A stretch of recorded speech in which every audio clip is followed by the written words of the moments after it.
like to become like somebody that people demand, you gotta go through those low points. I've been at events where it's like 3 people. Man, I flopped, I bombed.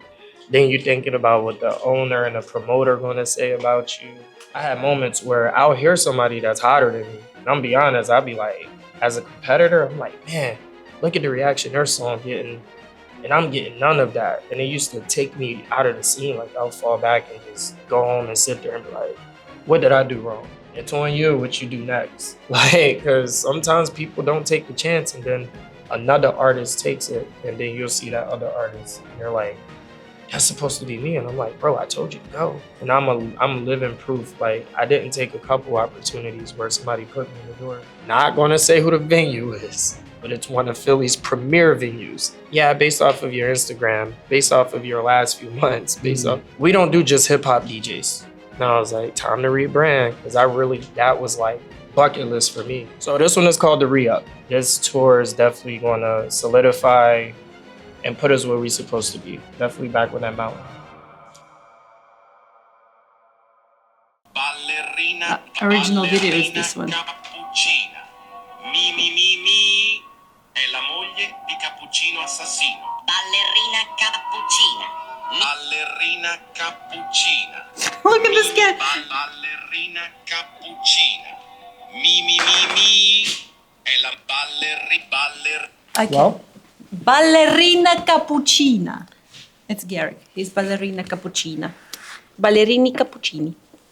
Well, hey there. Hello. I'm Jay. I'm Marie. And thanks for tuning in to another episode of Good Soup After Dark.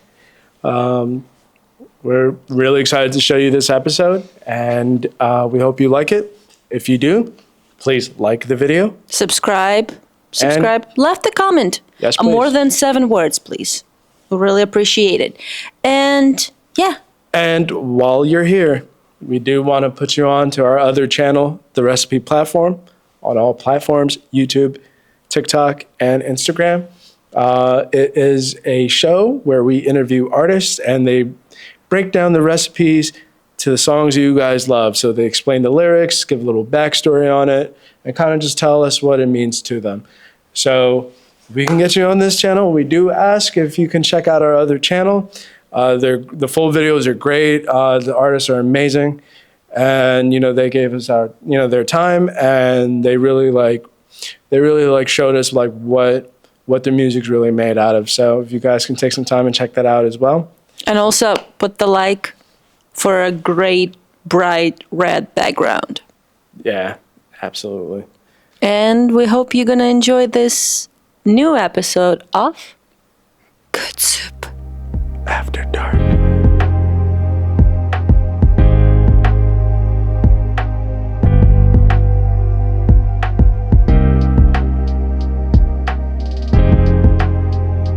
Welcome to another episode of Good Soup After Dark. I'm Jay Gonzalez. We have Morihrihart behind the cameras on the 1s and 2s. And you know what? I say that a lot, that phrase, but it's actually nice to have a real DJ, a prominent DJ in the tri-state area. Tonight we have DJ Kaotic. Yes, I appreciate you guys having me. Definitely, had to do it. Finally, you're getting it done. Absolutely, man. Thank you for coming on. And before we start kind of getting into it, I'm going to direct you to that Sony camera right there. Okay. Just tell the people where they can find you and who you are, man. I'm DJ Kaotic, tri-state DJ, wifey's favorite DJ. Just going to throw that out there. You can find me on all platforms at I am DJ Kaotic. Marie, is he your favorite DJ? Yes. I don't have a lot of DJs that I know, but DJ Kaotic. For me, it's still complicated to pronounce some words. Yeah, it's one of the best. I appreciate that. Thank you. And I guess we could just get right into it, man. You got something very exciting coming up. Yeah, definitely. Got a 16-city tour coming. Man, I'm excited. Finally able to say, I'm back. Get to jump in, do my thing, showcase it to different demographics, different social groups, something like that. But the main thing is my artist, Aki Fontaine, bringing them back. We definitely about to, just do what we do. We love music. we took a break, a lot of things going on, but this tour is definitely going to solidify and put us where we're supposed to be. Definitely back on that mountain. Let's talk more about that tour. Is there a name for the tour? So this one is called the Re-Up. And the reason we picked that, like, we was like going crazy, traveling city to city. We had some things we had to deal with, and we feel like, you know what, we got to get this back. So just the Re-Up. Sounds simple, plain. It's kind of catchy, but I feel like that right there explains it. And can you talk about like what people should expect when they hit up this tour? Like what kind of entertainment are we looking out for? So as far as the music go, I'm the DJ, so the music gonna be a vibe. But the main thing is watching Ak perform. I think you guys did catch a little something of his performance, but the energy, the passion he brings to his music. He's an entertainer. He knows how to work the crowd. So if you want a show where like there's things happening, moving pieces, this is definitely something you want to check out. Just, you get to know Ak a little bit better through his music for sure, because he's like, it's just a passion. He's one of those artists where it paints a picture every time you hear him. So having that on stage in front of people is just going to like change the game a bit. I would say like the entertainment side of it is definitely going to be what people should enjoy the most, like when it comes down to the tour. Just seeing him on stage. And can we list some of these cities? I don't know if you'll be able to list off 16 cities off the top of your head. I won't be able to give you all of them, but I'll give you the main ones. So we got Boston. We got Hartford, Connecticut. We got Norfolk, Virginia. We spoke about that a little bit. Charlotte, North Carolina. Atlanta, Georgia. We got Jacksonville, Florida. Obviously, we got to do Philadelphia, Pennsylvania. And we got Wilmington, Delaware. And there's a few more. Definitely. Is there one that you're looking forward to in particular? The one I'm looking forward to the most got to be Boston. We did a show in Boston before, and like, it was kind of crazy because we didn't know what to expect. I've been there before, but I never really peeped the music scene. So shout out to the Jungle. That was the venue that hosted us. But when we was there, the love was just like, it's crazy. Like, I never expected that from a place we really never got to entertain. But being in Boston, the love we felt, the other artists we met, it was just like life-changing for me because it made me want to do more things in that region. I was like, if people are like this here, we got to come back. So we finally get to go back. And we're looking forward to that one for sure. Now, just like as a DJ, like kind of coming up, like first off, how did you get into the profession? DJing, so I started out as an artist. And then I realized, like, as an artist, you control the crowd. But watching the guy behind me that was spinning the tracks, I was like, that guy controls the crowd. So I tapped into watching, like, some of the local DJs in the area from Philly. You had, like, DJ Scooter. You had DJ Nine, Mixology. Delaware, you had Big Ant. You had, like, DJ Brand at that time, DJ Mizzo. And then Westchester, like, all the DJs I met in Westchester was phenomenal. From Smooth to Infamous, Biz, all of them. So watching them and seeing how they was controlling the crowd, like everything they did got a reaction. And I was like, man, like I want that because being an artist, you can do that. That's what it's about. When you're on that stage, you got to make sure you're carrying the show. But being able to do that without being on stage, like you could just be in the booth and you get to see everybody's faces. Like when you're about to drop that hot song and you see the crowd build up, they looking at you. Then once that song come in, everybody go crazy. I was like, I want that. So ever since then, and I would say that was like 2011, 2012. I was like, I want that. Since then, I've just been at it. So you've been doing it for a couple of years, just a few. just a few. It's been a while. And you started off as an artist. Like what kind of music? My main genre was hip hop for sure, but we did cross over to pop. We had a couple EDM tracks out there. We actually had like some rock and roll. We had everything out there. I don't want y'all to go look up what we used to do because it was back in the day, so it don't sound as good as things do now. But yeah, I started as an artist. I dabbled in every genre just so I could get well-rounded, familiar with the sound. And other than that, like what kind of background have you had in music? Like, did you play an instrument growing up? Like how did that come about? I wasn't good, so I don't want nobody to see this and be like, oh, he was trash. But I did try drums, tried acoustic guitar, which I'm terrible at. terrible, horrible at that. But I was okay on the drums, you know, definitely. And I was in the choir, believe it or not. So I did a few different things that prepared me for that. But drums definitely was, if I could say what I was best at, I would say the drums. Okay. And the main reason to pull away from, I mean, like as far as like the artistry and making your own music, is that something that you still do? Every now and then, I'm gonna be honest, I do drop a single like once every 5 years. So I'm not gonna lie. Like I dropped one, I think 2 years ago, maybe 3 years ago, but I usually drop one once every 5 years. So you may hear a new song with me on it. Never know. So you just felt like you got more of a reaction, more of a pop from the crowd. Like, is that something that, like, just like the crowd's reaction, that's something that really drives you? Yeah, the crowd reaction. And, you know, when you love what you do and you see people loving you for doing what you do, it just changes everything. So, like, as a DJ, seeing people come up to me after a show and be like, I loved your set, that changes everything because I look forward to the next one. I'm like, okay, I did this right.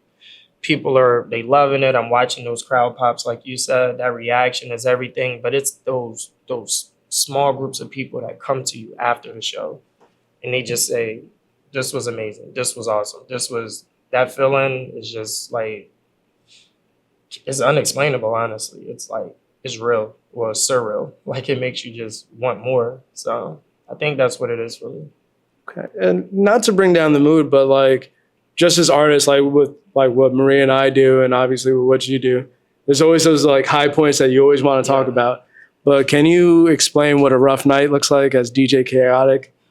Oh man, there's so many. Like to become like somebody that people demand, you gotta go through those low points. I've been at events where it's like 3 people. And I didn't treat it like it was 3 people. I'm still up there entertaining. But when you look out there and you only see 3 people, you're like, man, I flopped, I bombed. Then you're thinking about what the owner and the promoter are going to say about you. Then when people post it, you're like, oh, I did horrible. So, you know, I had many nights like that. Like when you start at the bottom, you got to work your way up. Even right now where I'm at now, I still have some nights where 10 people will show up because something else that's more lit is going on down the street. And they're like, well, we rather go do that thing because that's where everybody's going. And, you know, when you get in those funks, those moments, you got to always go back to the reason you love what you do. You got to remember that reason. Because sometimes we get down, and I've done it where with rapping, like being an actual performing artist, I had moments where I'll hear somebody that's hotter than me. And I'm be honest, I'll be like, as a competitor, I'm like, man, look at the reaction their song getting, and I'm getting none of that. And it used to take me out of the scene. Like I'll fall back and just go home and sit there and be like, what did I do wrong? And it's not about what I'm doing wrong, it's what they did right. Because I could be doing the right thing, but they got it right. And I'm like, you got to realize that. So as a DJ, it's the same. It's like, if my party flop on Friday and I got one the following Friday, I got to figure out like, where'd I drop the ball, who I'm competing with, what is people into. You got to get back in tune with the crowd, see what they're feeling. And you just got to remember, like, I'm doing this because I love it. I'm not doing this for the reward. I'm not doing this like to be the popular kid or whatever. I'm doing it because I love it. So whether it's 2 people or 100, I'm going to turn up. So once you get back to that mentality, I guess people feed off of that energy. So they see it because the next show you never might sell out. So I always go back to why I love it.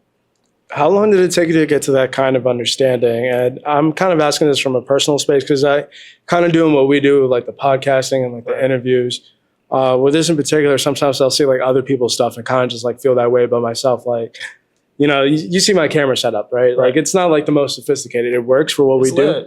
I like it. Thank you. It definitely works for what we do, but like you always find yourself, or I always find myself either getting jealous of somebody like the content they talk about or like the people they're able to get on or like the equipment that they're using and like kind of just being newer for myself in particular, being newer at this. Like I'm still trying to figure out how to get past those types of feelings. Like what do you do? I just remember that we're all different. Like for some reason we have these competitions with people that we're not even in the same we're not even competing. It's like I'll see a DJ that's doing all this stuff. And I'm not gonna lie, I be hating. I be sitting there like, yo, you know what? I'm hating on this. I should be there.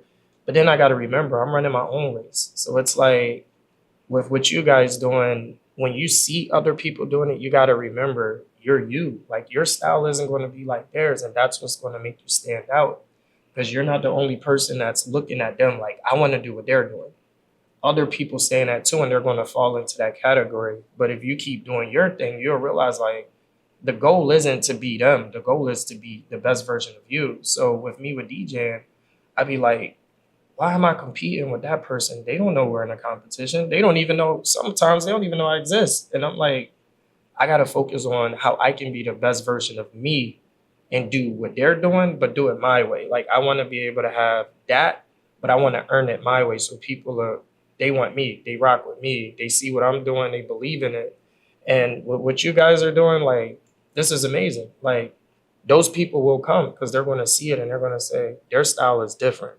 They're not out here trying to get the biggest artist or the biggest person like that. They want to build their own organic network. And that's what you guys are doing. So never really feel down about it. Just remember why you're doing it.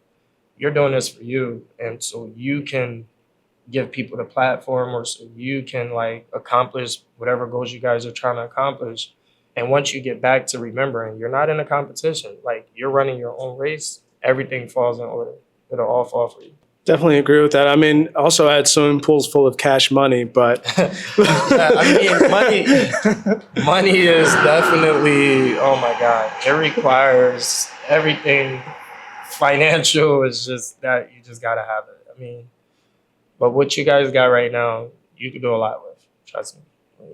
Oh, for sure. You know, like we talk, you know, just based on our own experience. Sometimes people will say like, I want to do kind of the same thing. Like I have a friend who has an idea of starting his own thing. Like he's like a consultant / like recruiter type of profession. And he's like, you know, I want to do something in that space, but you know, maybe I need to get this camera. Maybe I need to get this new computer. It's like, dude, you have an iPhone 15, right? Right. Like just put it sideways and like just work with what you have. As a DJ, what is the equivalent of using an iPhone 15 as a camera? And like, how did you ever start off like what kind of equipment did you start off with, and then versus like what you grew into, what you have now? Because you seem pretty advanced. You seem like you have, you know, you're up to date. So my first original mixer, I had this little mixer probably like this big, and I'm not going to lie to you, I DJ'd a whole party with a mixer this big. And I realized that wasn't going to cut it. But, you know, like since technology has changed so much in the last like, I would say 8 years, things have changed. So after using this small mixer, I seen some OG DJs. They were like, what is that, man? We got these big old turntables and CDJs and all this. So I started borrowing one of my friends, like, let me just use your CDJs. I'll get better on that. But with DJing, it's kind of like what you guys do. You got to be comfortable with what you're using. And me, I'm not trying to carry like 200 pounds worth of equipment everywhere. So it's like, well, give me something that's heavy, but not too heavy, that can still pack a punch. So right now I use the Rain, it took me a long time to get down with Rain. I was a pioneer, everything. But I'm using Rain now. I feel like that mixer gives you the old school vibe because it got the place that turns and everything like that. But it also isn't too old school, where you still have switch effects and things like that. I know this probably sounds like, what is he talking about? But we encourage you to talk shop, because even if we don't, first of all, we could figure it out. Right? right. And second off, if someone is actually watching this that's into what you're doing, like they could definitely pull some information. Yeah. So just maybe explain it like we're 5, but don't hold back. Yeah, the Rain, like I like that it's old school, but it's new. It's like, you know, a lot of people now, they use the Rev 7. That's like the thing now. But I love my Rain. Like, I love it. I wouldn't trade it for the world. I wish it was a little bit lighter, but I love it. Like CDJs and stuff, I used to use that. I started the small one in the CDJs. But just lugging that stuff around, you're like, dude, I'm going to have a bad back in like 3 months. Like, I was like, nah, I can't do it no more. So. I wanted to ask you if that's why you work so closely with the artist. Like, someone to help you carry the stuff. I try. I'll be like, hey, man, you busy? Come here. Let me hand you this case right quick. But now, like, it sounds like, from what I'm inferring, like everything's kind of more digital. Yeah. Have you ever like dabbled with like actual records and mixing with that? I have. There's actually a venue in Philly. I think it's called Johnny Brenda's, maybe. It's across from Garage. They only use records. So I've been in there.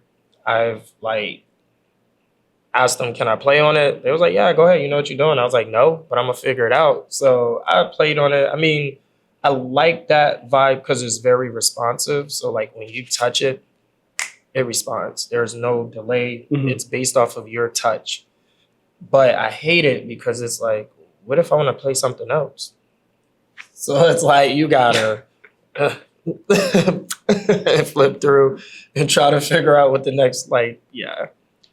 So salute to all the OGs that use that. That is crazy because to loop one side while you're digging through a crate is ridiculous. So salute to you guys that started on those. We appreciate you for making it easier for us. But he's gonna take the easy. Yeah. These movements like help with like working into different directions. That's how it is. It's like you got all kinds of stuff going on and you trying to find a song.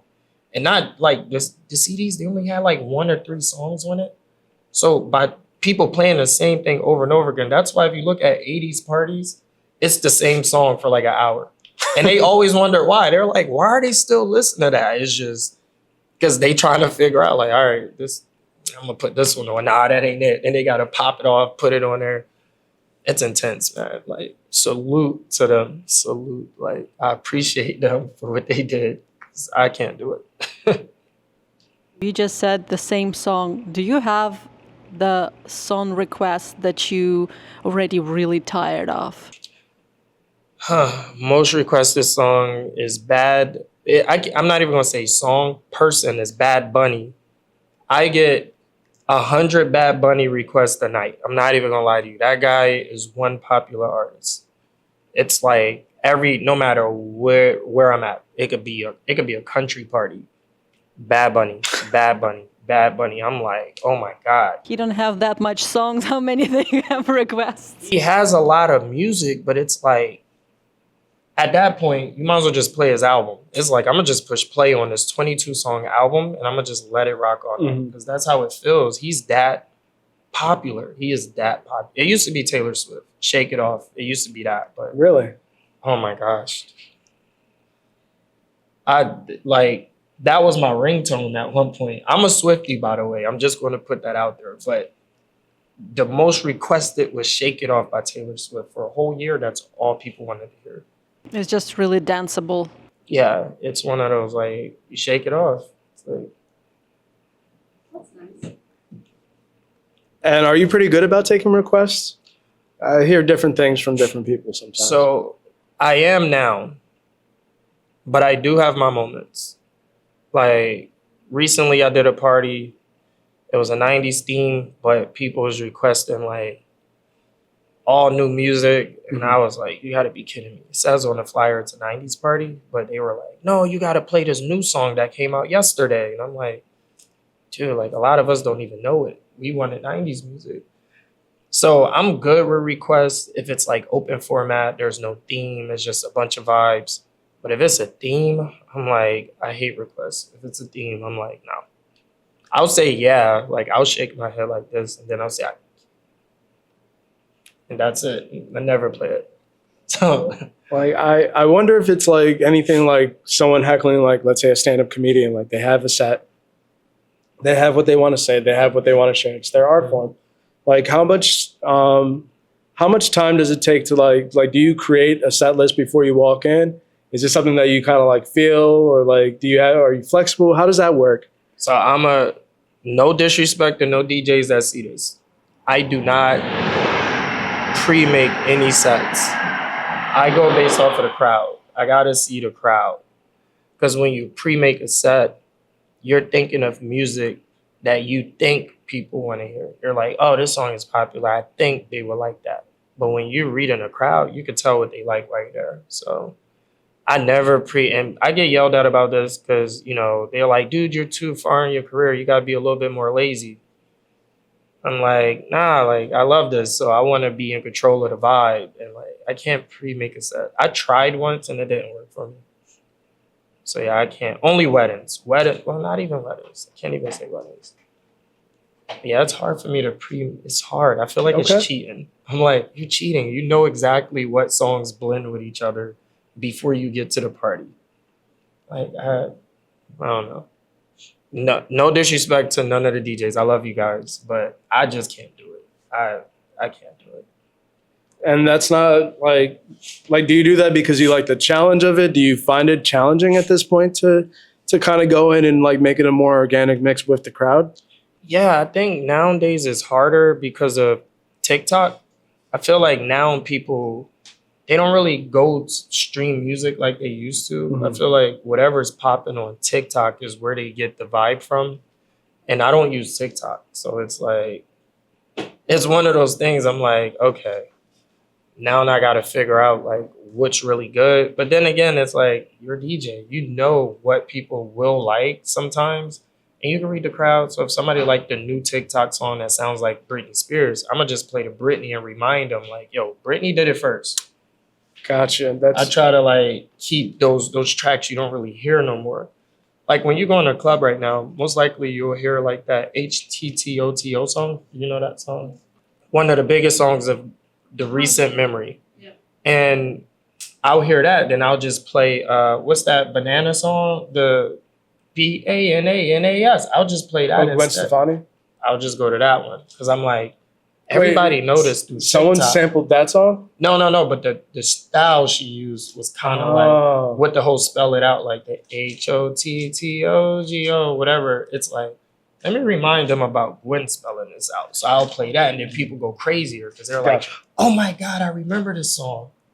And I'm like, yeah, let me play these songs they forgot about, but they love. Like, I hate to sound like a washed 34-year-old, but I'm a washed 34-year-old. So I'm not. I was like, oh, someone sampled. I thought that was a sample of another sample. no, I mean, she didn't sample it, but you could tell like like the style. the poppy voice, the high pitched chants, like that was Gwen Stefani's vibe. All her music made you feel like you was like watching a high school cheerleader team. That was her style, and that's what the new girl does. And I'm like, I'm gonna remind them like. And what kind of reactions do you get from that? Do you get like oh, this Gwen Stefani chick sounds great. She's gonna go far, or do you like people like? So I played it at one place where the dominant majority of the crowd was in their 30s. Mm-hmm. And Okay. they knew it because they were like, oh, my kids does this on TikTok. And I was laughing because I'm like, do you know this song? I don't know. It's just some dance like YMCA. And I was like, I don't know if there's a dance to it. And they said it was a dance to it. So I was like, oh, but then when I played, in that moment, I was like, oh, they're in their 30s. Let me play the Bananas. And I played that. And then I played the Oh Mickey, You're So Fine song, like all those little chant songs. And they was going crazy for those. I was like, huh. I was like, so the 90s is still winning a little bit. Like 90s, 2000s, they still winning. It's just today, TikTok is like, if you put it on TikTok, it's golden. It's like whatever you put on there, that's where it's at now. And I'm not a TikTok person, so it's hard for me to keep up. But I can tell, like, how do you keep up with the trends? I literally listen to people talk. Mm-hmm. On Instagram, I see the styles, like how people dressing now, and I'm like, who dresses like that in the industry? And I'll see that it's a rapper, and I'll go listen to that rapper, and I'll be like, huh. Then I always listen to artists that say they are influenced by. So I do like a lot of digging to figure out the best music. So I'll like, all right, who did Future influence the last 5 years? Because Future was big at one point, big artist. So I'm like, who says Future is their GOAT? And then it'll show me a list of artists that's out now. There was a point where it was like everyone. But now you got a Lil Baby, you got the Texas rappers that are coming out now, Memphis, they're doing their thing. So you don't hear a lot of Future. You know, the only artists from that era you still hear is like Drake, Kendrick, and maybe J. Cole a bit. You don't really hear Future too much no more. It's like you hear Drake and Kendrick because of their situation. But what situation? I'm just kidding. That whatever happened with that. But they're the only ones. It's like they're still competing against these new cats. And that's how I know what's good now or what people listen to now. Cause I'd be like, he's a big influence on half of what's popping right now. And it's like, that's how I stay up to it. I could read it, like DJs, y'all know what I'm talking about. We could read the BPMs. We could see if it's a trap song. So we don't really gotta listen to it. We just read it like, all right, this actually goes with this. So how much research actually goes into this, and like how much time do you actually spend researching and like trying to keep up with the trends and know what to put out there? Research, I put hours in. I just don't use TikTok. I can't do it. I try and I don't understand it. But I put hours into research. I definitely music is regional. So most of the Northeast sound is coming from like the Southeast. So it slowly creeps up. And I'm like, all right, what was popping in Atlanta a month ago? Because then it'll hit here. And then I'd be like, all right, those songs right there, that was Atlanta's top 50. Okay. When it comes to pop music, I always say, what was popping in the UK a month ago? Because they get it first, it blows up, and then we get it. So I'm like, what's over there right now? Like, if you look at the music that's over there right now, and it's like, who is the artist right now? I forgot her name. She made the Espresso song, Sabrina Carpenter, yeah. Right now, she is like moving up the charts in this low key because, Taylor Swift is still Taylor Swift. I think Ariana Grande or Selena, one of them dropped something new recently. Miley Cyrus been dropping, Lady Gaga dropped. So they're popping here with us, but Sabrina Carpenter is slowly becoming like bigger over there because I follow the charts over there, and Espresso, which we are like tired of hearing over there, that's like their anthem. It's like, that's what they listen to. So I do a lot of research. I look at country charts. I'll see who's top 50 Latin artists, top 50 country, top 50 pop, mashup, EDM, hip hop, throwback. And then I'll be like, all right, out of these songs, this is what I gotta move. This is what I don't need to use. This is what I wanna use. Then I'll be able to like have the right collective of songs, not a playlist, but make sure those are on my hard drive before I get there. So yeah, it takes a few hours. Like, after all this listening of charts and stuff, do you have time to listen something that like what you like something that you can vibe? I do. Like, my playlist is mostly independent artists. I like local, raw, untapped talent because that's when they're really themselves the most. Because when people tap them on the shoulder and say, hey, we want you, they do whatever that person wants. So I listen to independent artists all the time. That's like what I listen to the most. And comedy, but independent artists mostly. Do you have any you want to shout out right now? Independent, gotta go with Tony Amante. Janide for sure. Janide always, he got some hot songs. Bob De Niro, his artist Mo Nicole. My boy Wild Child, he's in Ohio. He's crossed over. He was doing like MGK type rap, but now he's doing country, pop. He's doing all that. He's amazing, great guitarist. And there is another artist, Quan 302. He's like Christian rap. He's really good. Okay. So I tap into them a lot. Do you ever get to incorporate some of that music into your set list? All the time. All the time. That's one thing I'll always do and I've always done. Because like I said, I started as an artist. I know how hard it is to be seen, be heard by DJs. I play it all the time. Like, all the time. And it keeps track. Like, my laptop tells me how many times I play these artists. Like, you guys are familiar with G West. So I've played G West 643 times, like different places. Mm-hmm. That's big. G West sees me a lot, so he won't notice it because I'm so like, oh, what's up, bro?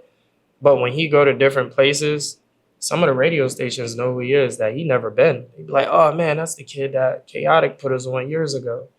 So like, I play artists all the time, man, because they're good. Like, I've seen Slim bring out some dope artists, Janai bring out some dope artists, Kai Shut It Down bring out some dope artists, and you never hear them outside of those shows.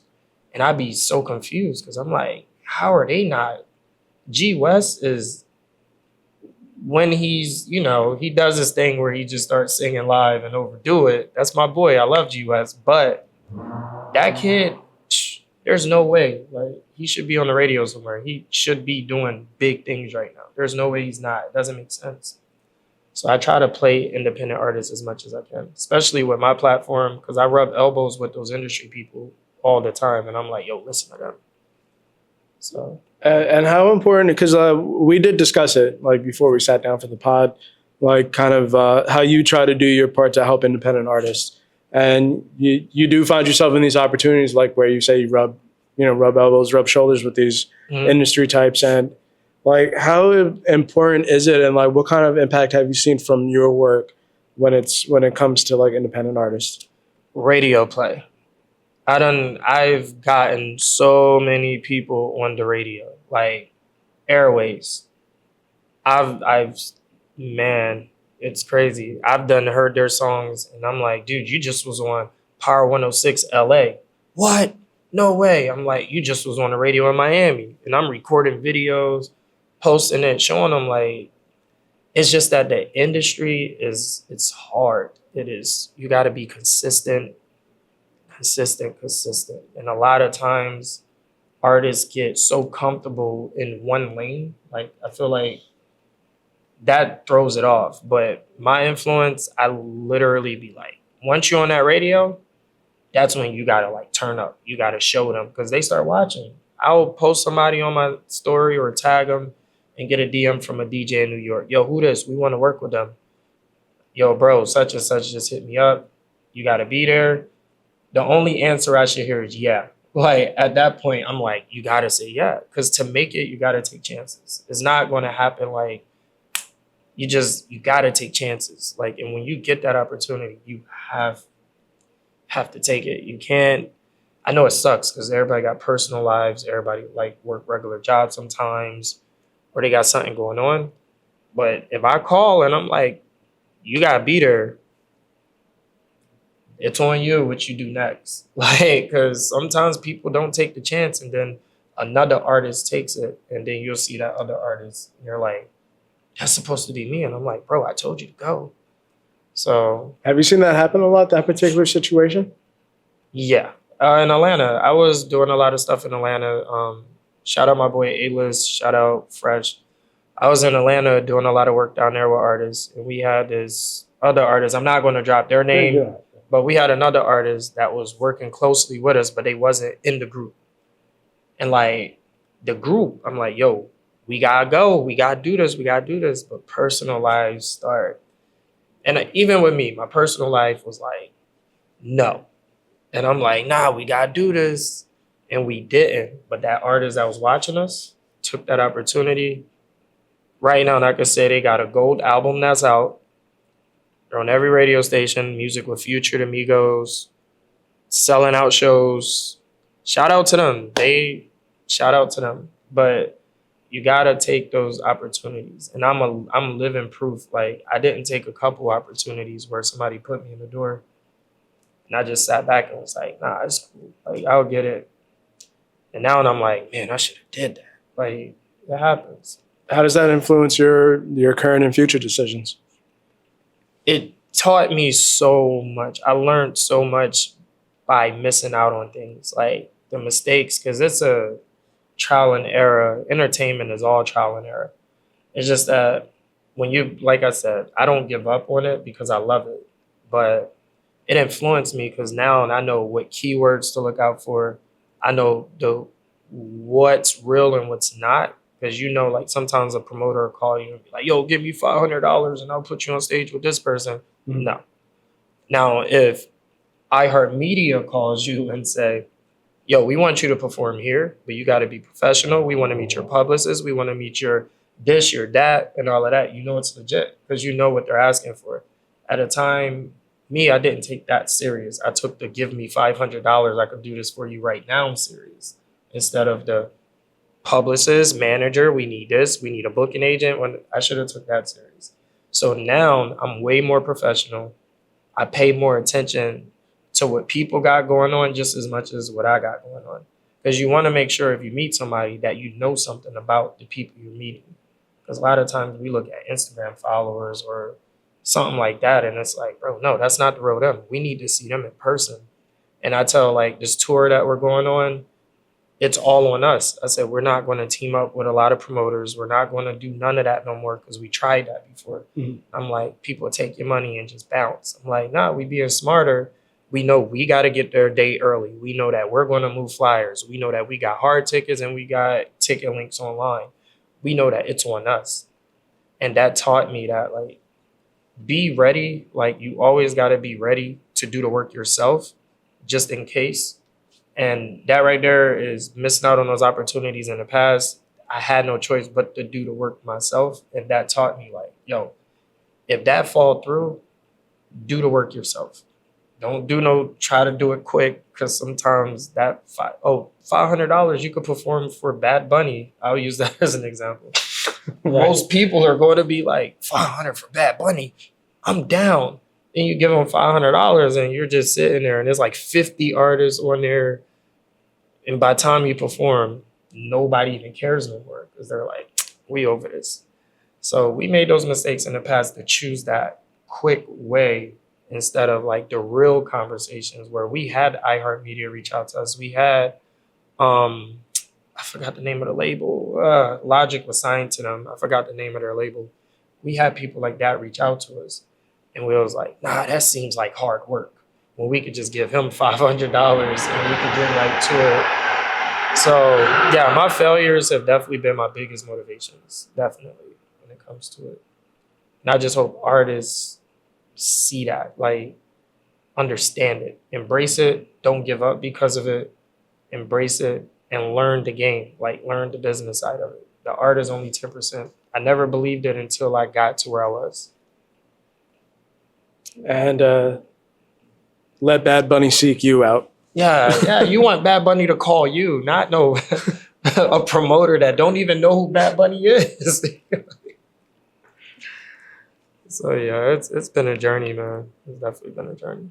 So, you know, you've talked about like all these different genres and like scenes that you get into as a, you know, prominent. You're a prominent DJ in the tri-state area. Mm-hmm. You got a favorite?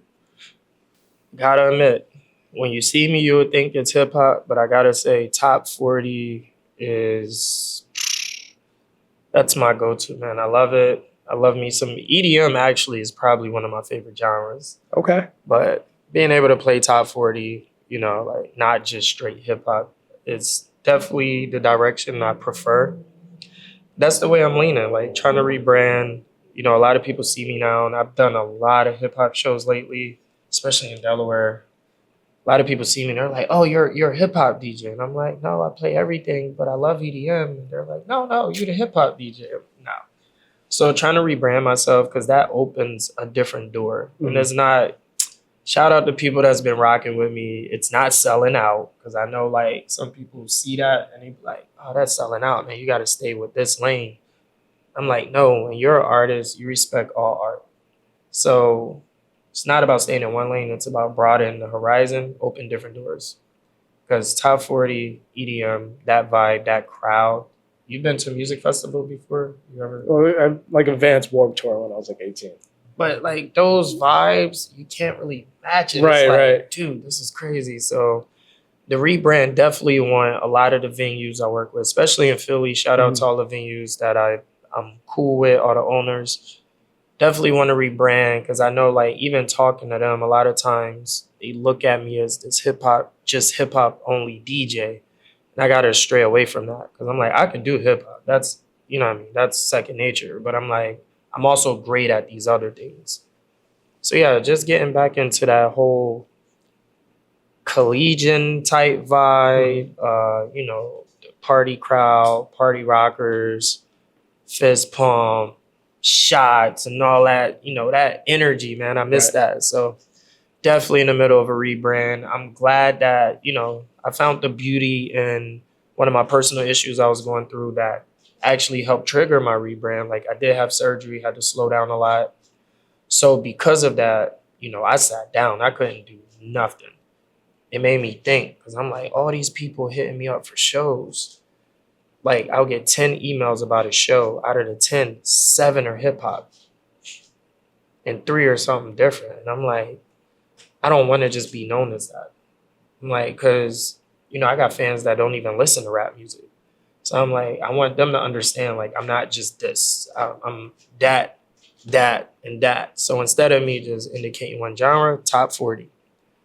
Because if it's something that's poppy, it's something that's on the radio, commercial fun, you could bop to, you could dance to, you could turn up to, that's not just about, like, the negative stuff. Like, you know what I'm talking about, the vulgar stuff. Like, if I could get back to that lane, rebrand myself, clean up the image a bit, because, I love hip hop. There's nothing wrong with being a hip hop artist, hip hop DJ. There's nothing wrong with it. But you always want to let people know that you're more than that. And for me, I feel stagnant. I feel like I'm stuck because it's like I can't get booked in certain areas sometimes because they care about that. They're like, what's your resume? What have you done the last 6 months? And when you're like, hip hop, they're like, nah, we'll go with somebody else. Because they don't, at that point, they don't think that you can dabble in it. What if somebody walk up to you and request like some Jason Aldean or some Kid Rock or like Hannah Montana, not Miley, Hannah Montana. Like, you got to be able. You got to give them the best of both worlds. Right. You feel me? You got to be able to do that. That was the perfect way to put it. You got to be able to do that.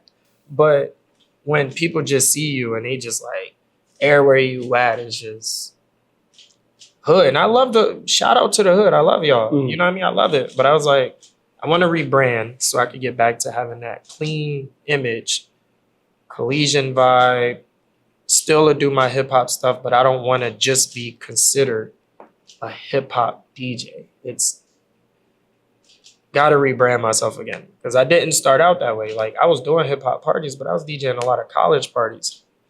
And then like things happened, surgery hit.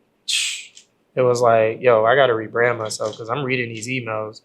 And when you got time, you pay attention. Like, I'm sure, like, if you guys post something, you get all these comments, all these DMs. Sometimes you're too busy to pay attention to it. Then when you finally get time, you see that one comment that you're like, this month, that one person that'll just throw your whole energy up. Me, I'm reading emails, and I had this one venue, not going to say who the venue is, but it's one of Philly's premier venues. We don't do just hip-hop DJs. I was like, but I'm not. Yeah, based off of your Instagram, based off of your last few months, based off. Now I was like, time to rebrand because that was like bucket list for me. So I was like, yeah, I got to rebrand myself. I was like, I can't.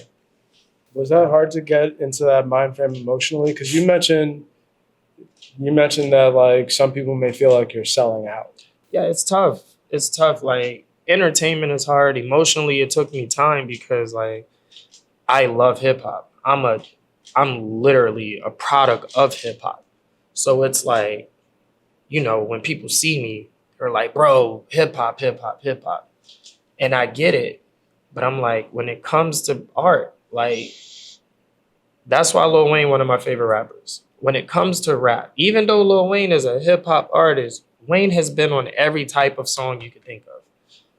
And he wants to show people, like, I am music, not just this. I am this. So with me, I'm like, I know people will be mad hearing me saying, like, I don't want to be just a hip hop DJ no more. I get it. But it's like, what about the people that don't like hip hop? Like, what about, because we got fans from all genres. So we want to make sure that we're touching everything. But if people get mad that you don't want to stay in one lane, I get it. They'll say sell out, whatever. I've been through tougher mental situations. So I could deal with the backlash about it. But yeah, I'm definitely rebranding to get back to like that top 40 collegian type of vibe. Instead of just being like this trap DJ that like, oh, trap rap. Like, I love the sound, but I got to rebrand myself. Yeah, and you're definitely putting in the work and, hitting up these 16 different cities. Like, not only do you get the chance to show people that, you do more than just being a hip hop based DJ. Right. Like, you get to show different people the different things that you can do. Right. Definitely. And sometimes I hate this expression because it doesn't seem like there's much precision involved, but like throwing stuff against the wall and seeing what sticks. Like, you're taking everything that you know how to do and showing 16 different spots. And maybe this is the kind of push that you need, to really help with that rebrand. Because you know what? Maybe people in Philly are like, oh, he's a hip hop artist. Someone in Boston might be like, oh, I remember this guy. Yeah. He played Bad Bunny for me 20 times and it was amazing. Yeah, for sure.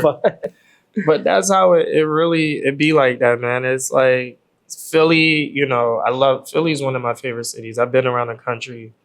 To me, Philly is the most diverse place I've been because everywhere I go, a lot of things are like separated. You never really see everybody just meshed together. But Philly, you got no choice because they put the nightlife in one area.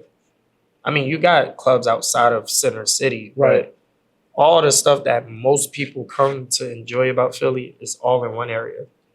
So you see everything.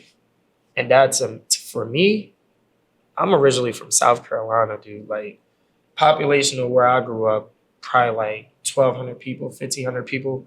So like my first big city I went to was Charlotte. From Charlotte, my next big city was New York. Like when I seen New York, I was like, this is crazy. But when you in New York, it's so separated except in Times Square. That's the only place where everything mixed. But if you, outside of that, you don't see everything together. It's all separate. Philly, ride a train in Philly, man, or the subway thing. I got on there. I was like, yo, everything is on here right now. It was everything. And I was like, Philly is built like that.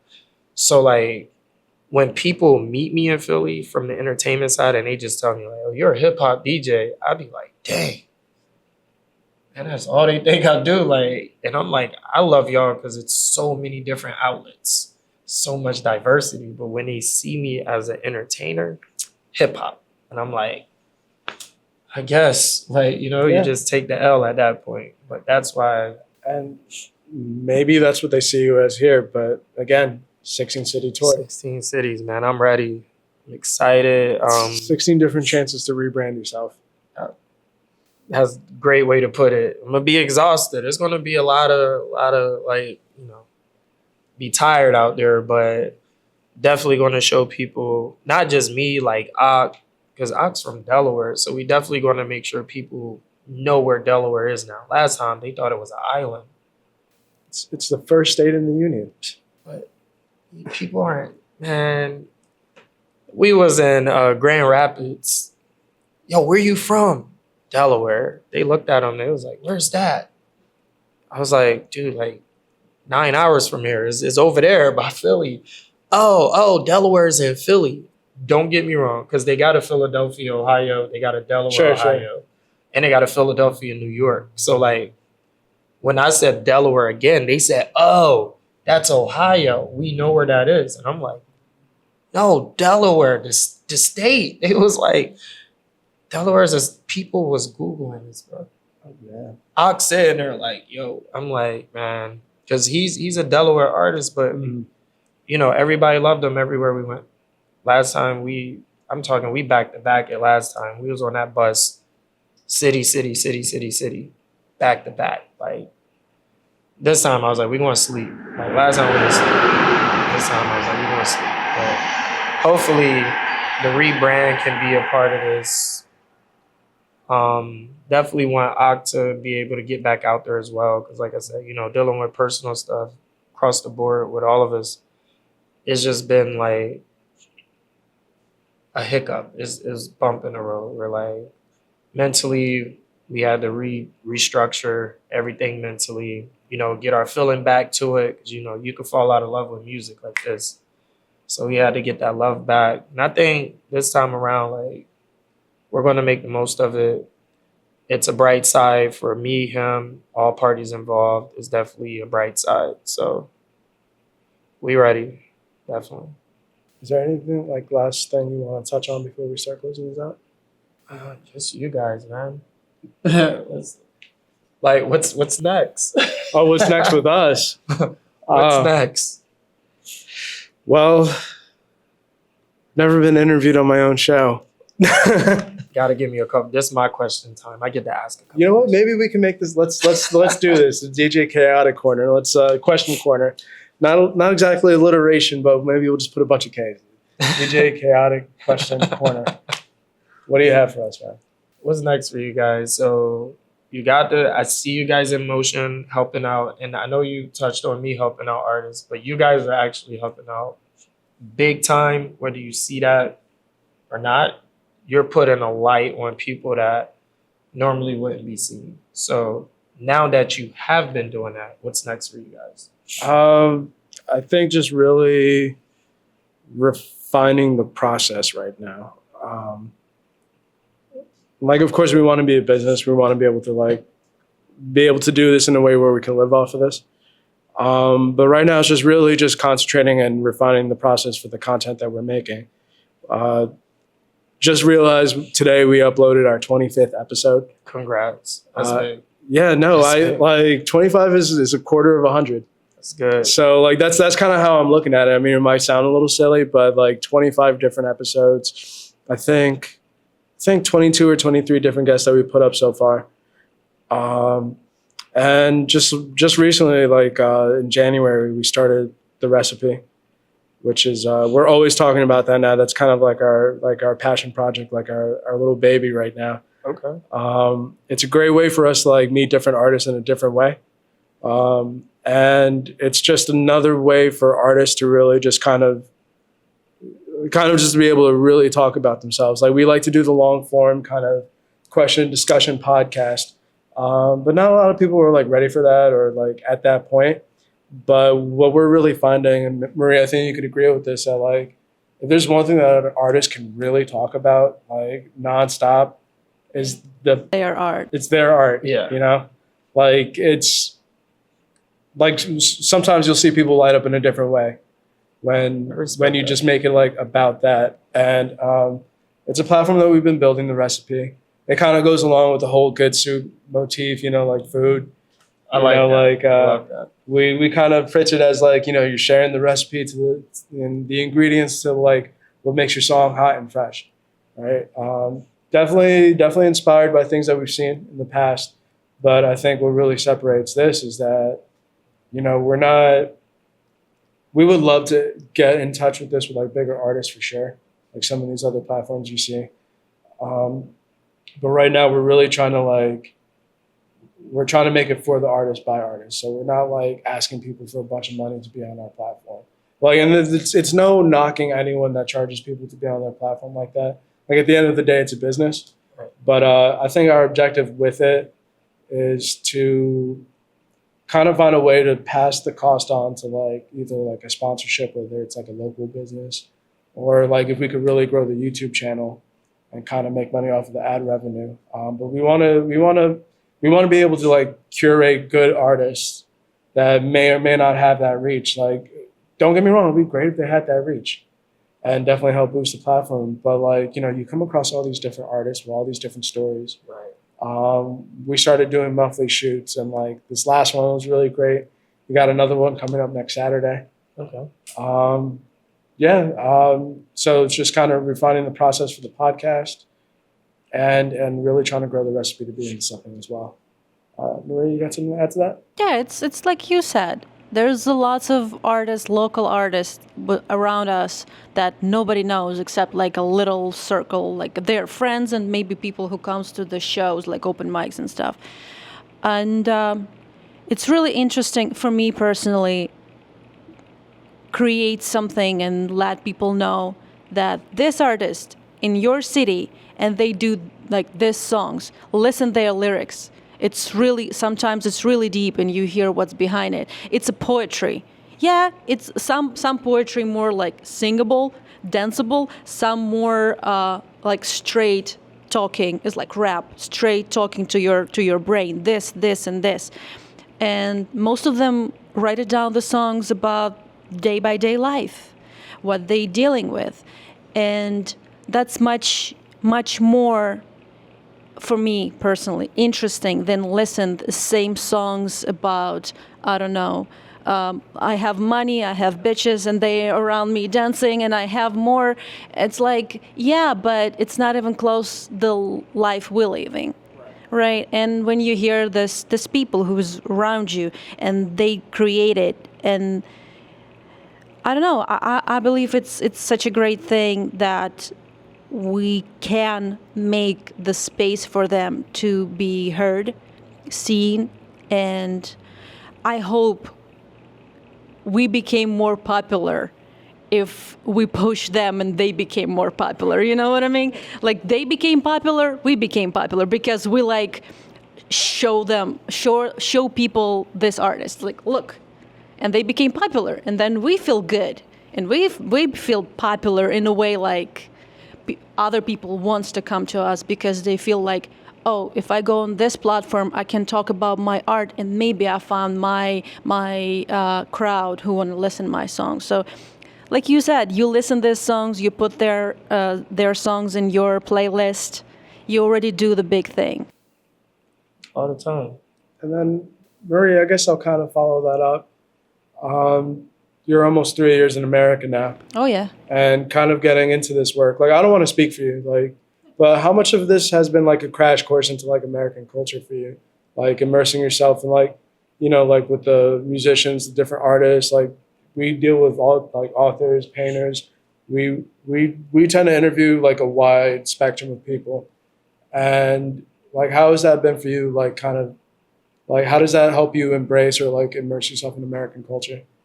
I believe American culture close to me more than you think, but I really shocked that, for example, artists like we listened this like back in Ukraine. I believe all the Europe, they know the most popular songs in America. They are there. They listen it. They dancing by that.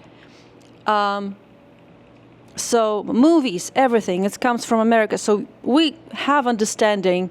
I had understanding about America. Oh, it's this, this, and this. But when I first like start to listen underground artists, independent artists, I have a question like, why we listen that consistently everywhere, and why we not listen? Because their sounds good. Most of them have really good voice. Most of them have amazing lyrics. Why we listen that?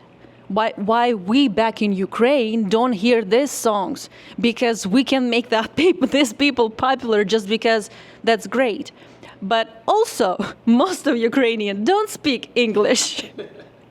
And I always remember this moment, and I will share this again. When I was in a high school, I believe, the Rihanna song "Rude Boy" was really popular, like really popular. And I'm not like, it's a danceable song. That's cool, nice. Everyone dancing, everything, everyone have fun.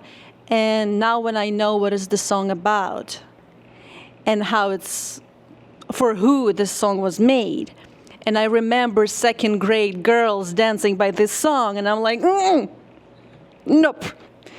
But I believe the artist and song they make. So I don't want to say that's a bad song. It's just funny to realize that they don't understand the lyrics. But I believe if you put Ukraine, Russia, like any Slavic countries or European countries into the music that we right now have a recipe in, you know what I mean? They're gonna dance, they're gonna vibe on it, they're gonna like have fun, even if they don't understand the lyrics, because music is good, because it sounds good, it sounds legit, it sounds like it's can be on a vinyl, on the CDs, like. And also, it's kind of cool that everything right now available on different streaming platforms. But you just need to show, like, go there. That's the name. That's the song you need to listen. But yeah, artist, and if we're talking about like, oh, it's something specifically American, yes. But I believe we need to spread awareness. It's so complicated word. About the artist, like. Around me right now, I can just like, okay, that's the artist, listen this. I will find another artist, listen this. I don't gonna give like, sometimes artists can be not, how to say, developed, and you just give them a time, give them support, because sometimes they just not pay for a sound, and they just like for beats. Just give them support. give them talking about their lyrics. Maybe it's make them move in the right direction. I don't know, I probably talk too much. A long form podcast, you did not. That was a great explanation though. Like, and I agree with you 1,000%. Like the people you guys work with, like I was saying, they're good. Like it's just that the way it is, they're not out there every day. They're not faces and plastered around. But because you guys are doing this, it makes it easier for them. Because all you gotta do is share it. Simple. Yeah. And a lot of times we'll get like, oh, this is the first time I've ever been interviewed like at all or sat on a podcast. And it's like, you know, like we're still a small channel. We're still really trying to grow and develop and find followers. But it does feel good. Like, you know, I'm hoping like that. I hope that everyone we talk to becomes big and successful and they get these fans. And like, I've done it myself. Like when I become a fan of someone, like, what is their like first interview, like the earliest things that these guys have been on? Like I type in artist name, interviews, and just because like I have that interest in interviews in general, so I'll just look up everything. And I'm hoping that there's like a fan like me that will find like so-and-so's first interview ever, and it was on Good Soup After Dark. I think mine was Hip Hop Weekly. You remember that magazine? Vaguely, yeah. Mine was with Hip Hop Weekly.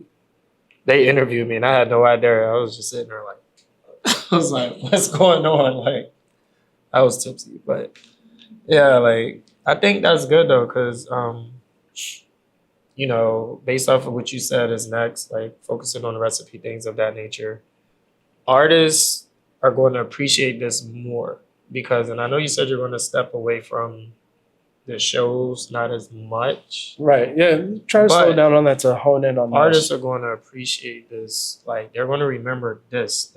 This is the moment. I'm telling you, like, even for me, like when talking to you, you know, seeing you guys out and about, I used to always be like, yo, they working. Like, where are they from? I thought you guys was from Delaware. I was like, they got to be downstate somewhere. Whole time I live in Philly and you guys been in Philly. Crazy. I'm like, man, so many different times we could have connected, so many different events. But I'm glad we did. And like seeing this means a lot because I'm like, you know, me being here right now, this is the first time I ever talked since my surgery. Because I've been like I've been out of the cameras, like unless I'm DJing. But this is the first time I actually got to sit down and talk, like since surgery, you know, and it feels good.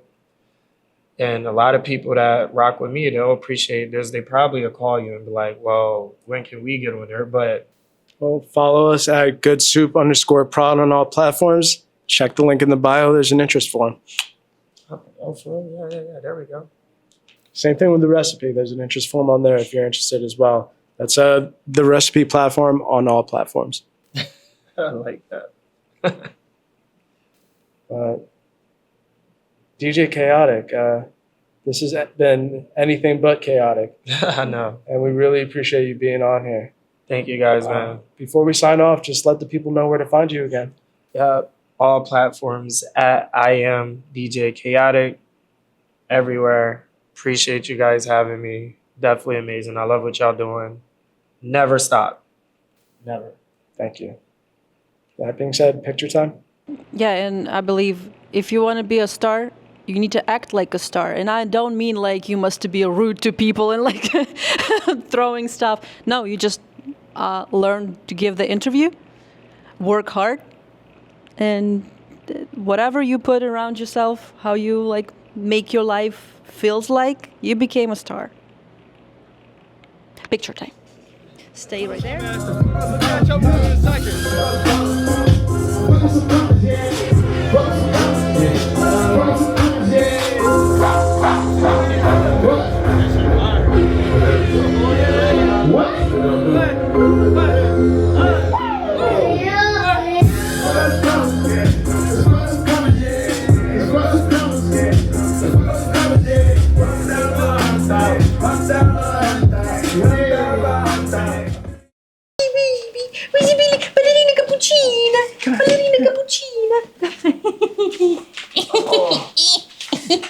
Wisdom. Oh. Kisses.